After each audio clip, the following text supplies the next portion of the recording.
जय श्री कृष्ण। स्वागत है आप सभी का भगवत गीता के एपिसोड 11 विभूति योग में।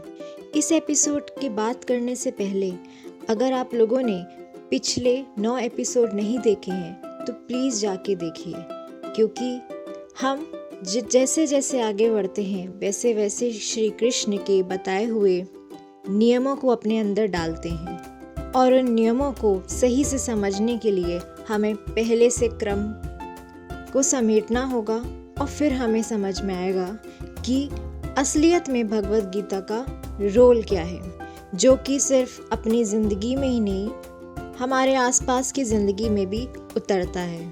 तो आइए शुरुआत करते हैं विभूति योग की। इस एपिसोड में श्री कृष्ण अर्जुन को समझाते हैं कि देखो, तुम्हारे सामने तुम्हारा परिवार है, तुम लड़ने से डर रहे हो, पर ये बहुत ही आम बात है। पर इस डर को तुम्हें भगाना है और अपने अंदर की चिंताओं को तुम्हें पहचानना है। तुम गलत हो या सही, इस संसार में हमेशा हमें गलत से निपटारा करना है, फिर चाहे वो हमारा सगा बेटा ही क्यों ना हो, हमारे सगे माँ बाप क्यों ना हो। तो अपने अंदर की आवाज़ से पूछो, उस आवाज़ में तुम खुद ही समझ जाओगे कि कौन बैठा है, क्योंकि इस संसार में हर इंसान के अंदर मैं ही जन्मा हूँ, मुझसे ये संसार है, और जब ये संसार ही मुझसे है तो सोचो हर उस इंसान में मैं बसता हूँ। उस इंसान को अपनी आवाज़ तो सुनाई दे रही है,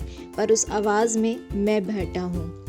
अब सोचो कि जो मैं कह रहा हूँ वो सत्य है कि नहीं, और जब ये समझ में आ जाएगा कि ये सत्य है कि नहीं सत्य है, तब उस समय तुम समझ जाना कि अब तुम्हें अपने आप की पहचान सही समय पर होने लगी है।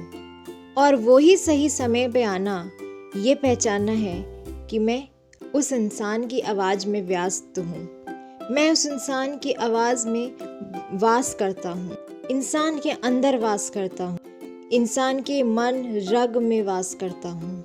और इसी अध्याय के माध्यम से श्री कृष्ण ने अर्जुन के थ्रू हमें ये बताना चाहा कि श्री कृष्ण हमारे ही अंदर विराजमान है। जो हम सोचते हैं करते हैं वो उन तक अपने आप पहुंचता है, और हमारे करने ना करने, अर्थ है कि अनर्थ है, वो क्या ही जाने बगैर हमारे मन की सारी इच्छा जान जाते हैं।